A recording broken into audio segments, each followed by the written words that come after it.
everybody, and welcome to the Bob Show here on KYCA.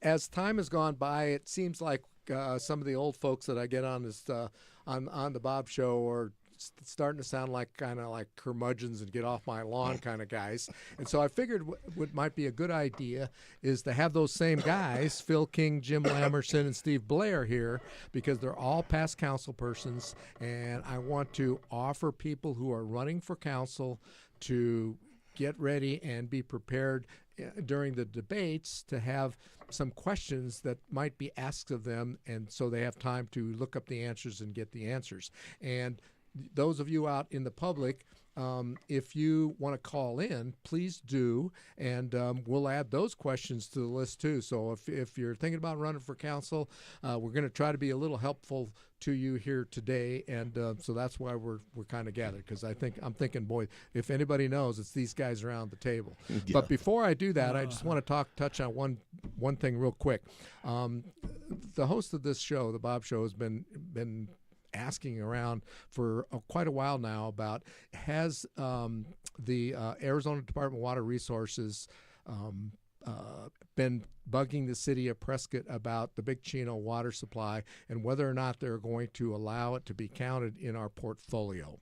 And so I made an inquiry just last week, and it turns out that there have been two letters that have come in from Arizona Department of Water Resources about allowing us to add the Big Chino aquifer water into our portfolio. And I got one of the letters is dated, I've got it right here, dated January 20, 2023. And in this letter, they're asking that question, amongst other things. There's 6 different items on this letter. Back to the city of Prescott, please answer these questions. We need to know what's going on. So we are going to include or not include the acre feet of water that are in the portfolio for the Big Chino aquifer, coming out of the Big Chino aquifer into our AMA area. Into the AMA that we have up here. And the date of the letter, I say, is January 20, 2023. And the thing that kind of got me a little perturbed was that as of last week, the city of Prescott's never answered this letter. Well, they've never looked into it. Well, I don't know if they've looked into it, but they have not answered it.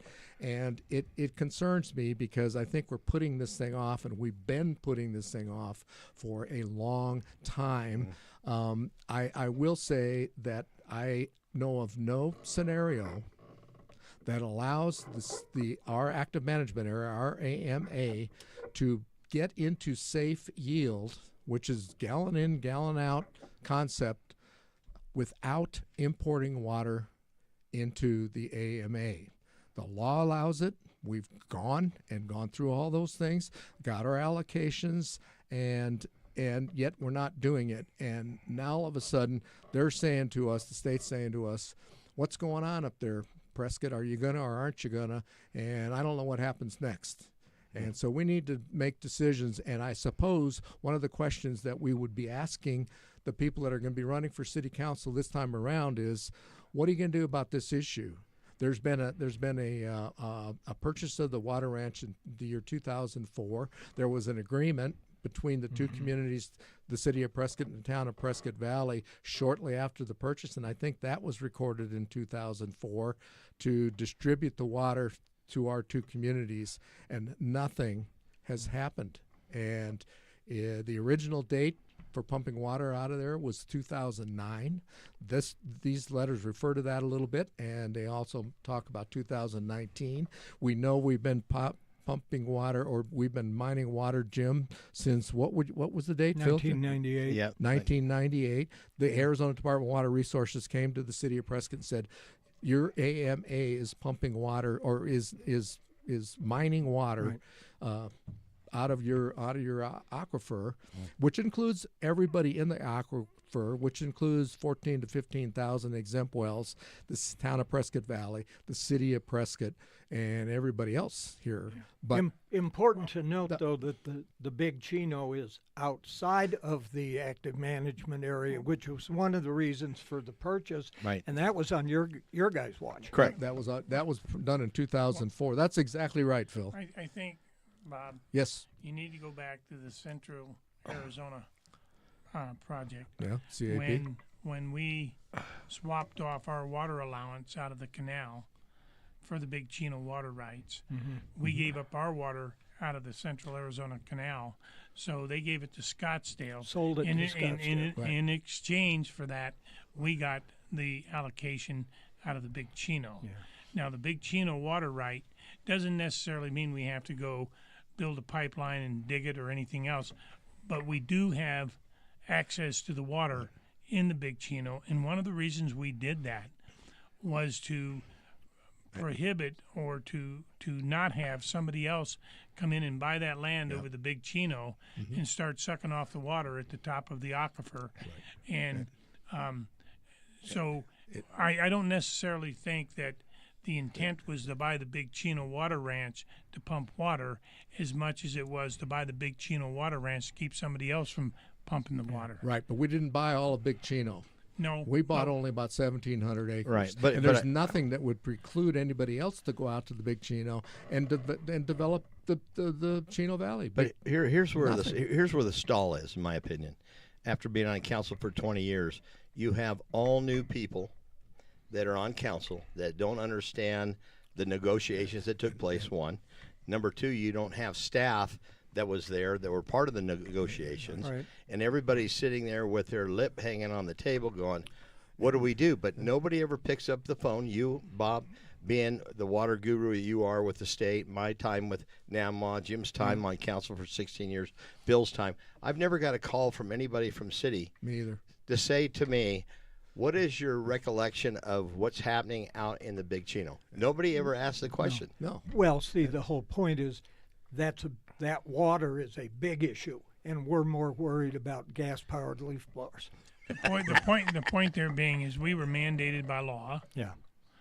to be in something called safe yield by a specific date, time frame, what have you. 2025. And there was no This way year, yeah. that the city of Prescott could reach the achieved stated goal of ADWR to be in safe yield without importation of water. That is correct. Well, we were given the right to import the water out of the Big Chino in exchange for our CAP water, which went to Scottsdale.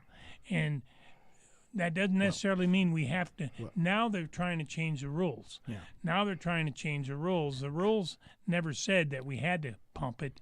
The rules were we could pump it when we decided we needed it. Well, And but the point is that does anybody at this table trust the politicians to not take that water for use somewhere else if we don't use it? Well, that's the argument right now, is that there are people that are eyeing with the water in the Big Chino for development somewhere else. Yeah.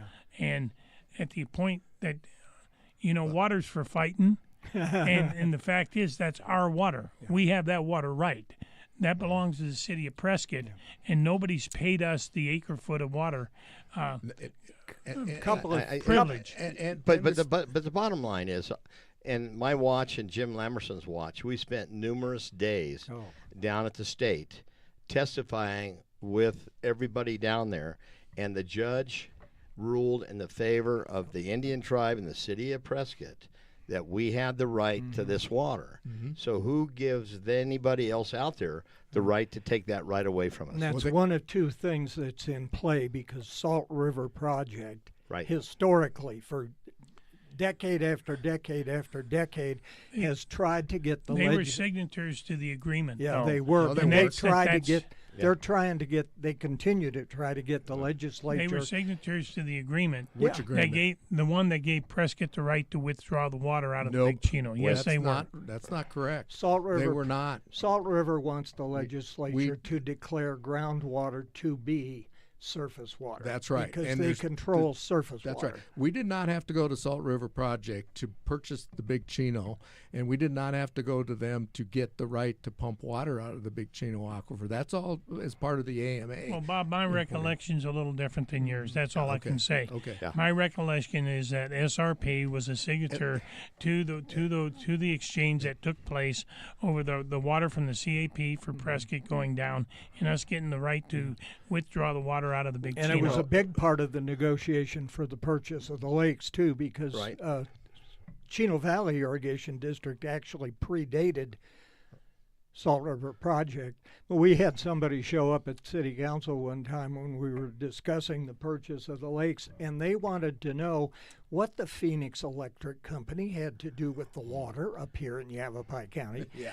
Totally not understanding what Salt River project is. Well, I would say this, but Marlon Kirkendall, who was a good friend of the people down there at SRP, he helped negotiate in court the rights for the city of Prescott to secure the Big Chino allotment into the city of Prescott. One other. Okay, all right.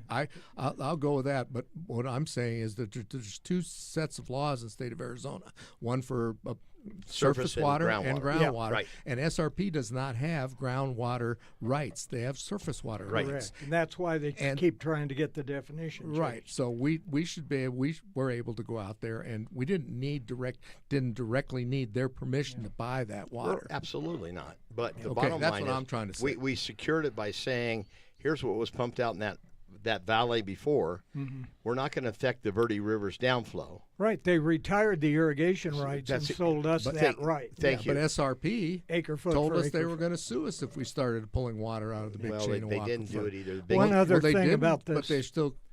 One other thing about the Central Arizona project allotment that the city had, because to build the Central Arizona Project Canal, they hit all the cities and towns in Arizona to help finance it by giving them an allotment. Well, all we would have had to do is lay a pipeline from Prescott to Lake Pleasant and pump it 3,000 feet uphill. Yeah.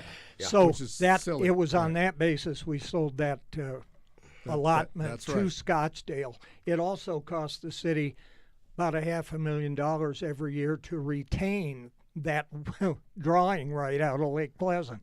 So the sale to Scottsdale for the CAP allotment Was a good also helped purchase Willow And then, of course, Watson one of the reservoirs.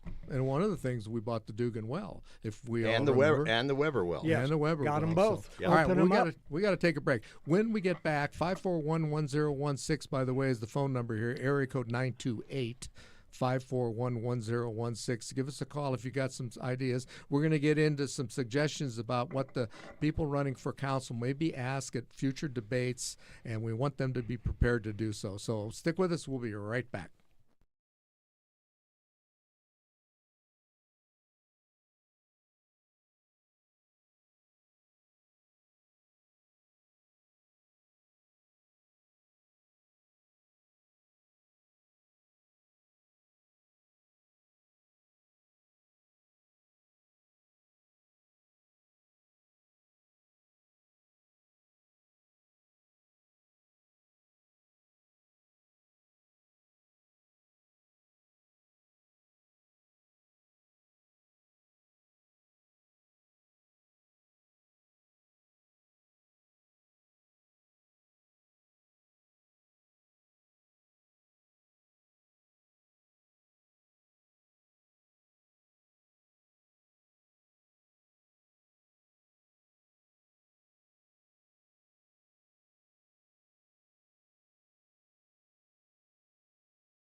And we're back here on the Bob Show. We're talking to Phil King, Jim Lamerson, Steve Blair, and what we wanted to do was to come up with some ideas and suggestions about future debates for the city of Prescott, people that are running for council and mayor in our community, and see if we can direct some of those questions a little bit to get some basic things answered for sure at these debates. And so I've asked these guys to come in, which they've done, and thank you very much. The Bob Show has a limited. I just want to say one thing. Hey, we're part of the audience. So I'm looking us across and the other five guys. I'm looking across at all these faces right here. Yeah. And collectively, the four of us have over 50 years of experience on Prescott City Council.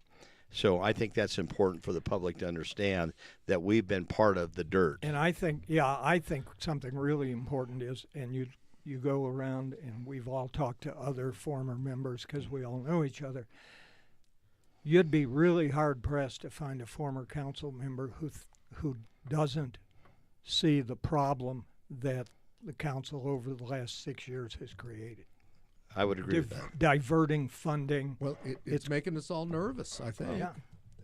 Well, their focus is on different things than bringing in public service and taking care of all the people that live in this community. And economic growth. And Mr. Lamerson, what's the number one thing that people on council should be looking at all the time? Public safety. Right. Basic services. Police and fire. There you go. Okay, and I have a question with that. All right, let's start with that. With the inevitable growth of the greater Prescott area, what are your plans for increasing the necessary sales tax base, the sales tax base for police and fire department funding? I mean, inevitably Prescott's going to grow. That's going to happen. Now, Prescott funds its police and fire through sales tax. If you don't have commercial growth, how are you going to come up with the money to do what's necessary to pay for your increased necessity of police and fire? They need some new stations. They need some new cops. You know, you got people retiring. You got new firemen. You got all kinds of different things coming up the pipe. Where's the money going to come from? Yeah. How and what are their plans to increase the size of the economy, to expand the local economy, when we've seen them turn down hotels and object to stores? Makes no sense. You're cutting off your nose to spite your face, killing the golden goose. That's my point, is the fact that when we were on council, we had an economic development office that had a director and 3 people that brought in commerce to the community, or at least went to these conventions and everything else. So now what you look at is you have a restaurant over there on Gurley Street vacant. You have 2 on Miller Valley Road vacant. Who is out there trying to entice commercial businesses into our community, and not just sitting back saying, well, if they like Prescott, they'll come on their own? Doesn't work that way. It doesn't work that way, especially when you tend to have a no-growth council in place because they're afraid. What about that hotel proposal up at the mall? Well, there you go. Turned it down. We don't want to. And Phil, when you talk about hotel proposal, you're not just talking about money coming in the community through the hotel room. You're talking about bed tax and sales tax. It's sort of a win-win. You get the sales tax and the bed tax. Now, how different councils decide to spend their money, that's a different issue. But one of the things you don't do is you don't negate the opportunity for logical growth, because at the end of the day, the people that have moved here are going to demand police and fire protection. The policies of this city is that we pay for police and fire through sales tax. If we don't have sales tax, how are you going to pay for them? There you go. Yeah.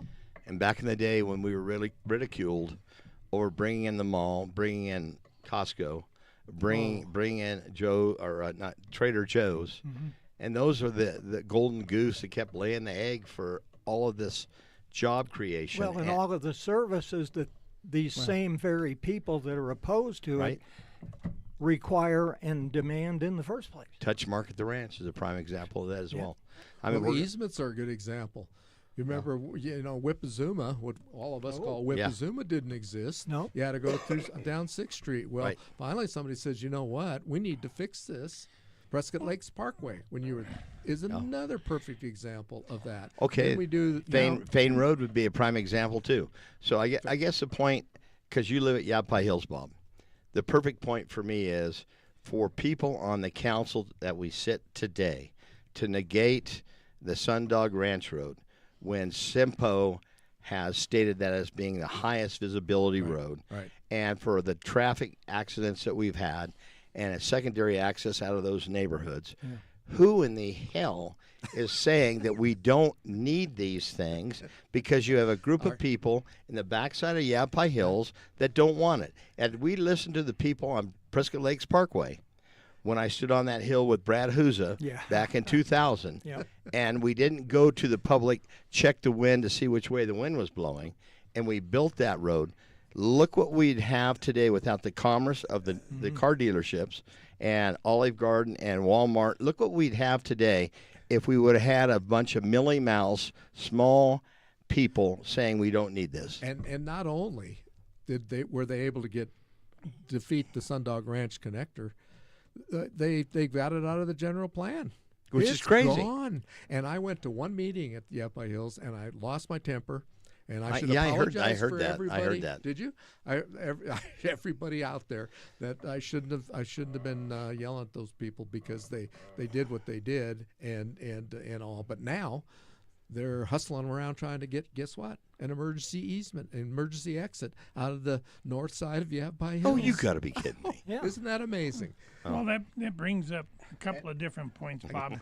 when you talk about development, you talk about roads, and you talk about the various different things. Prescott has a lot of open space. Having watched the devastating wildland fires in California, there you go. How do you propose to keep thousands? We have thousands, not hundreds. We have thousands of acres of open space in Prescott. How do you maintain that for police and fire protection? Yeah. How do you do that? Where does the money come from to take care of that? If you don't have commercial growth generating the money to pay for police and fire. And Yavapai an Hills. expanding economy for jobs and expanding economy for the city's revenues to provide the services that the people that are here now want. Yavapai Hills has one direction out. Right. South. That's it. If there's a crown fire and how many people? And thousands. Okay, There's thank like you. couple And thousand lots in those there. back houses, you can look right down on Sherry, 89A, quarter mile. Yeah. Sherry, stick with us. We'll have you as soon as the break's over at the bottom of the hour. We got a hard break at the bottom of the hour in 10 seconds. So all I'm saying is that their plans have been put in place and plans have been ignored, and now here we are, and we're going to have all these issues. So 20 plus years. Stick with us. We'll be right back.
And we're back here on the Bob Show. We're talking to Phil King, Jim Lamerson, Steve Blair, and we're talking about all kinds of stuff that we're kind of off the beaten track. But I want to take some. I want to take some phone calls. Sherry's been holding on line one, so let's go to Sherry. Are you there? Sherry, are you there? Yes. Okay. Yeah, I am. Thank you. You bet. Go ahead. I'm probably not the best person to call in about this expansive growth that seems to be kind of taken on a life of its own. And as far as the water goes, I don't approve of buying up the water from underneath ranches and other people's wells. I think there needs to be a balance that you respect individuals' rights to their wells. Sure. And they have the right to do what they want with it, including sell it. I know. It's just, we have so many housing projects on. I don't believe you're going to have enough water, and it's just going to continue on until it's a big problem, and it'll just be done. The farmlands in Chino no longer produce any kind of crop. We're not growing hardly any food. We're just covering it with houses. I think that's very unwise.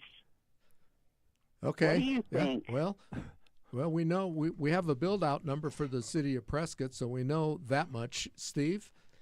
Well, I would suggest to you that people have private property rights out in the Big Chino. I grew up here and I've been here for almost 70 years.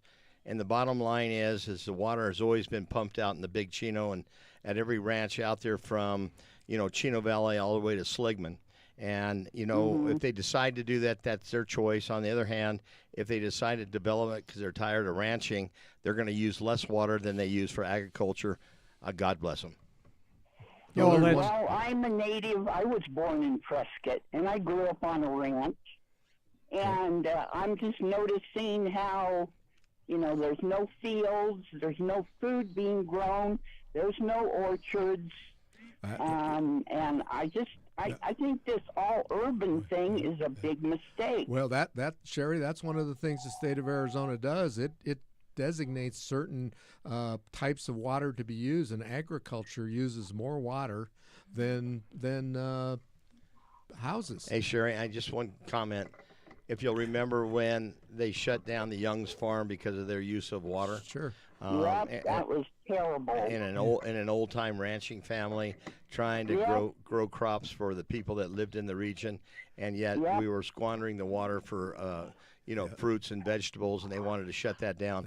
So you have two sides of the coin. They're at odds with each other. Yeah. What ranch, Sherry, did you grow up on? I grew up on the Orm Ranch. Oh, okay, sure, yeah. Well, and we started out originally, it's kind of a shame how money always dictates, because that place started out totally self-sufficient, all the different animals, eggs, vegetables, we grew our own hay. Us old-timer Arizonans like you, it's bittersweet because the orange groves and the cotton fields, all turned into shopping centers and houses. When it all goes to housing and shopping centers, where's the food going to come from? Well, China. Sherry, well, Sherry, bless you for calling. We really appreciate your time, and thanks for calling in. Well, keep up the good work. I guess I'm just kind of suffering culture shock at this point. There's a lot of that. I think we are as well. Thank you. All right. Thank you, Sherry. Thank you. Bye. All right. Well, we have to take a break, so let's go ahead and do that. We've got one other caller in here, and he's off the air now, but I'll read his question. So stick with us. We'll be right back.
And we're back here on the Bob Show. We're still talking to Phil King, Jim Lamerson, Steve Blair. I'm sorry. About this, that, and the next thing. And Mike called in and he asked this question.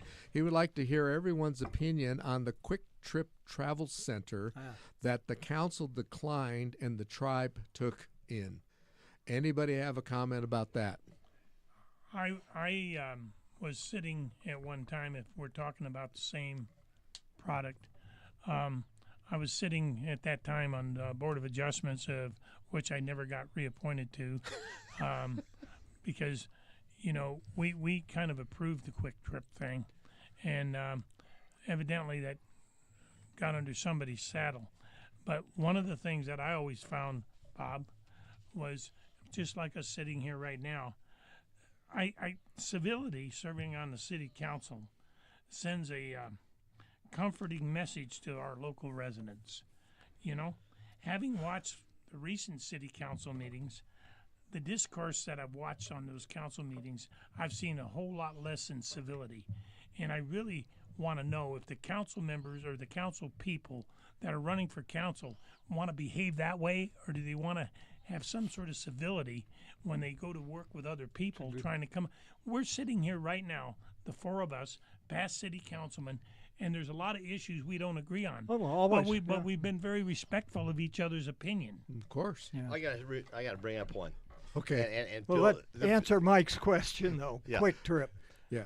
Quick Trip, without a doubt, they shoved it off just like they do on a lot of things. This city council, they want no growth. They send it out somewhere else, so they lost all the revenues from sales tax to Quick Trip on the tribe that does not do anything for the city of Prescott. And how did that help our city police and our city fire department? It did. And when all that sales tax go out someplace else to a different And in fact, council had no say on that because it was approved by Board of Adjustment, Right. and the city would have had to sue its own board to turn it down.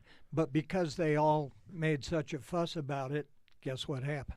And It should have been there. absolutely, but So they didn't really turn it down. They just said, if you're going to make a big fuss out of it, we'll just go over to the tribe. exactly, the tribe Okay. wined and dined and brought him over. Sort of like the movie theaters at the mall. Yeah, that's right. Remember that? They I do. referendum the rezoning from industrial to retail for the mall, and a citizens group, another self-appointed citizens group, petitioned a referendum on that rezoning. It held the project off for a year and a half. The movie theaters went to PV. That's right. And another one I want to bring up real quick is the fact, and you'll remember, Sunset Hills, Bronze Saddle. Oh, gosh, yeah.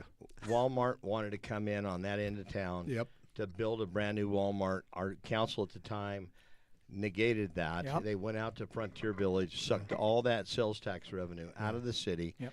out there to the tribal land. We got not 1 cent. And today, that piece of property has been bulldozed and is sitting there for sale. Yeah. So it's going to be interesting to see if our city council denies whatever commercial venture wants to Proposal come in on comes that in piece there, of property. yeah. But look at the overture, so to speak, of what happens when the growth goes outside of the city limits of Prescott. We still have to deal with the traffic. We still Yep. have to deal with the police and fire issues that are imminent With because of less money to pay for it all. but we don't have the money. Yeah. And it's a Hence mistake. we got 478. And what are they going to do now as the revenues fall? What's 478, Phil? 478 was the sales tax increase ostensibly for police and fire, but all it says was public safety. And now we've already seen discussions about using that money that we don't even have yet to cover the pension debt again. Yeah. Real quick, a couple of questions that I would be asking if I was running the debate, and I won't be because I ran one debate for city council and somebody set the fire alarm off to stop the thing, and we went. But anyway, I would. An idea. I might ask them, are you in favor of purchase of further open space? Be one of the things. I might ask them, would you be in favor of public transportation in the Tri-City area?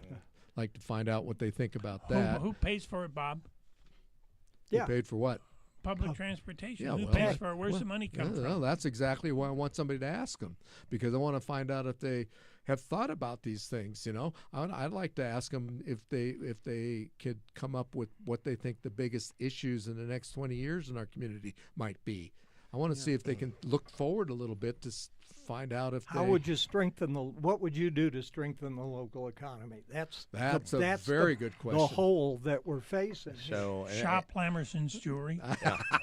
so I'll give you that one, Jim. So I would have to say that history prevails when it comes to the rodeo grounds and certain things that we have in this community. And the bottom line is that you have people that are fighting against, and I hate to bring up their names, and I won't because I don't think that's what this is all about. But the bottom line to it is the rodeo's been there longer than any of the residents around there. Any of the residents are talking in this room. Yeah. They have generated hundreds of thousands of dollars of sales tax revenues, not on just the rodeo, but all the events that they have there. And the bottom line is we did back in Sam Steiger's day, 1999, 2000. Yeah. We did a survey about moving the rodeo grounds out of the city of Prescott and turning that property into multifamily. Every resident around that area jumped up and down and says, "Oh no, we want the rodeo."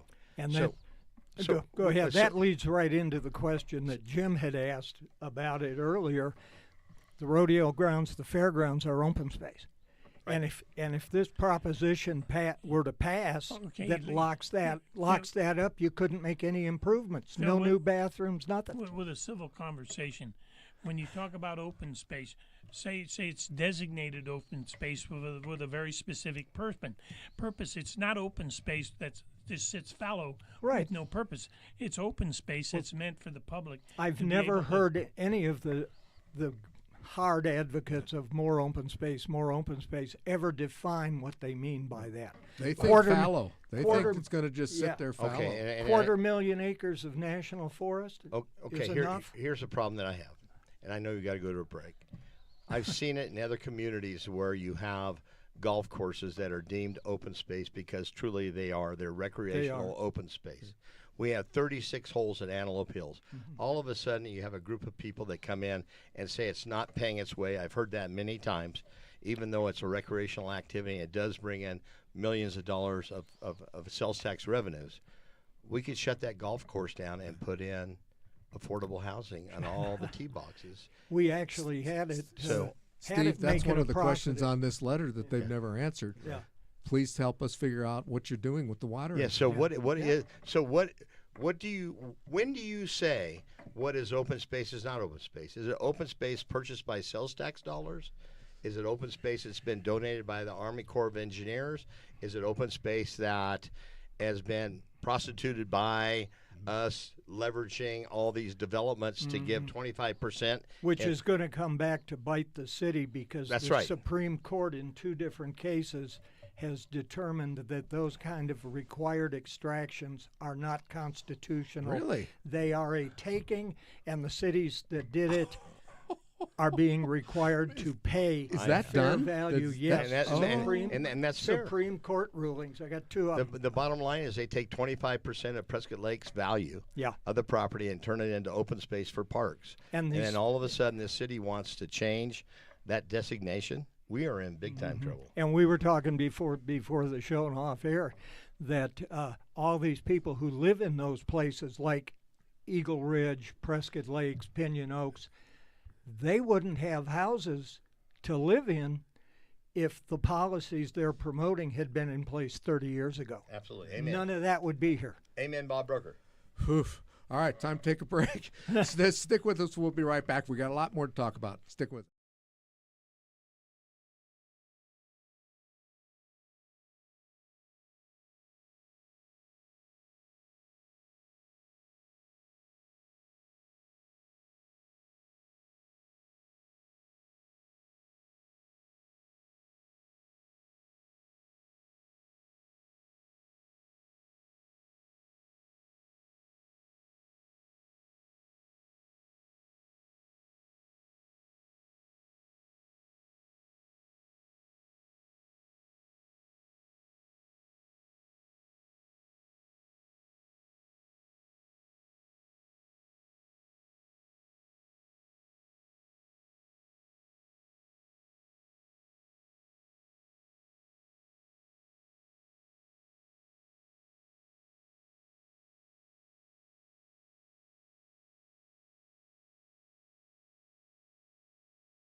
And we're back here on the Bob Show. Clear the we're talking smoke to out of the room here. It's, Phil King, Jim Lamerson, Steve Blair, and a little note says we got about 9 minutes left, gentlemen. So we were just talking on the break about I'm personally concerned about a water commissioner. I don't think we need one. I don't think we want one. I think that the city of Prescott elected officials need to keep this issue and make decisions for sure. So we got a caller. Let's take a caller real quick. Imagine that. On line one, Greg Lazelle. Greg, are you there? I am here. How are you gentlemen today? Yeah, we're doing good. What's up? I was out collecting signatures. Now I'm getting ready to turn my garden ready for spring. If do you have a question? Comes and goes. Do you have a question, Greg? Don't plant till Mother's Day. I just have a response to what you guys have been talking about. Is that a lot of these issues are very emotional, and our current council, as a majority, have listened to the fringe and not to the day-to-day people that don't pay attention to anything, and all they get is the sound bites, and they're making they're putting their opinion out there with pure emotion and not knowing what's really going on. Yeah, good point. Yeah, leads right into the cell tower issue. Yeah, where those people pay lease amounts to the city of Prescott when they put those towers up on city property, and we're turning them down. And I know we sound like it. It's a great conversation. Keep it up. I think more people need to know the facts, and you guys are putting it out there. Thanks, Greg. Thanks, Greg. Thanks, Greg. Thank you. Appreciate Bye-bye. the call. Yeah. All right. We've got a few more minutes. Final thoughts that have got to get off your chest. Yeah. Let's start with Phil. We've watched it happen now for the last 4-6 years. City council is acting like it's a homeowners association. Regulate this, regulate that. Your bird feeder has to be 4 feet off the ground. That's in the wildlife feeding ordinance that came along. I mean, where do you draw the line? We had a guy running for mayor years ago that said the city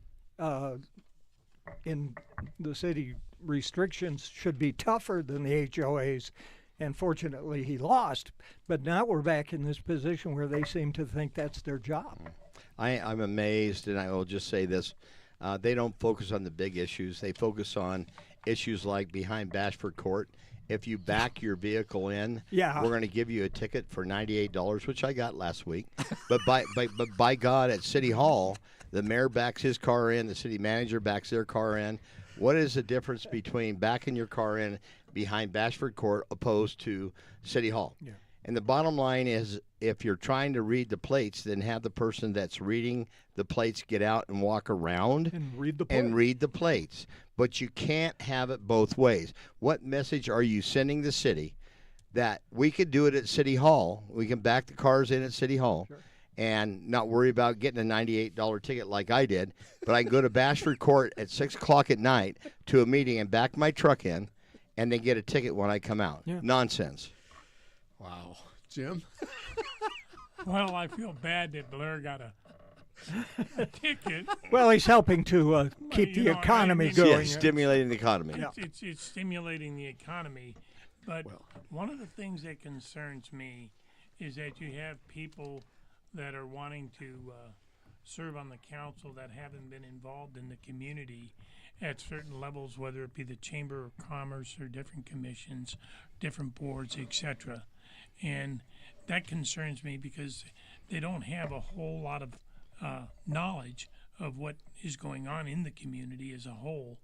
It's just sort of a popularity contest, who can be the most popular, and that sort of bothers me a little bit. Goes back to one of the questions you had, Bob, about what's a city or what's a charter city. Have you read the city of Prescott's charter? Well, do you know what a charter city is in Arizona law? And that's our constitution, and because we're a chartered city, there's a lot of things that are a benefit to the citizens of Prescott that cities at large do not have. Yeah. And one of the things we haven't talked about at all is our city police department and how they feel about how they respond to things. And we've always had a real focus on not allowing graffiti, for example. Yeah. And that sounds like a small thing, but it's not. It's a huge it's deal. a huge thing. Yeah, it is. And those kinds of things need to be at the basic service level, like you always talk about, Jim, that you just have to focus on basic services. That's what the city's in business to do, is run those departments. It's not in business to go out here chasing rainbows and unicorns all over Yavapai County and regulating everything. And I would say, when you're on the city council, you're the board of you're the board, and corporate board of the city. You set direction. And you have a city manager who takes care of the departments and does the whole thing and whatever. But I would suggest that if you get a letter from a department from the state of Arizona and it doesn't get answered for 2 years, you got that a problem. Somebody's got to alert somebody that we need to get on these things, because we're going to get ourselves into a problem you just that told we can them. totally avoid. Thank you. Well, but look at the changeover we've had in city staff, the city manager, and the firing of this dysfunctional council, getting rid of a lady, Katie Gregory, and getting a new city manager. Now you span those 2 years that you're talking about when they don't have any institutional knowledge about what's going on, and you don't have anybody giving them direction on how to respond. That's a sad state. One of the most important. There it is. One of the most important partners that the city of Prescott has is ADWR. I mean, that's just a fact of life, whether you like it or not. The fact is, we need to be able to work with our state agencies with regards to certain things like our water and our environmental quality, ADEQ. Yeah. So, I mean, at some point in life, we're going to have to discuss who's going to pay to clean up the 2 cesspools out there that we all affectionately want to call lakes. And it didn't all happen because of Prescott. Yeah, that's true. All right, 2 minutes, gentlemen. Final thoughts. Yeah, let's find somebody that is energized enough that wants to be a stand-up mayor in the city of Prescott. Yeah.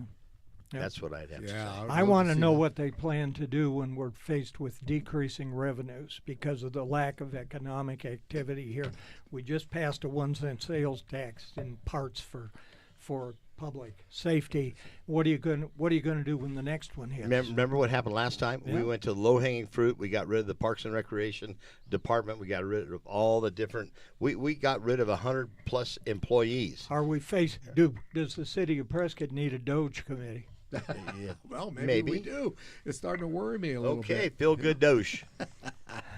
That was one of my questions. Do you know how many departments there are in the city of Prescott? And the answer, I just looked them up online. There's 24. Yeah, 24 it departments. was 22 back in our day. Okay, so there's And it was 2 extras now, whatever they I want are. the people running for office to know these things, because if they say, "Well, we just give it to the city manager," you got to get more involved in that, because if you don't, our communities would be in One big trouble. kudo for Ted Gambogi. He went out and visited all the various departments to see what's going on That's and what how it operates. I would recommend everybody who's running for office to do that. It's Just a great that, idea. yeah. All right, 30 seconds left. I want to let you know that the Bob Show is going to go back to normal next month. Wait a minute, this isn't normal? This yeah, not with you guys. And we're going to be talking about beer next time, so it'll be A lighter fun. show. It'll be a much lighter show, and hopefully they'll bring samples, which we won't open, but we'll have her. There are FCC Yeah, that's right. regulations there. Thanks for listening, folks. We really appreciate your time. We know you have lots of choices. We'll see you next month on The Bob Show.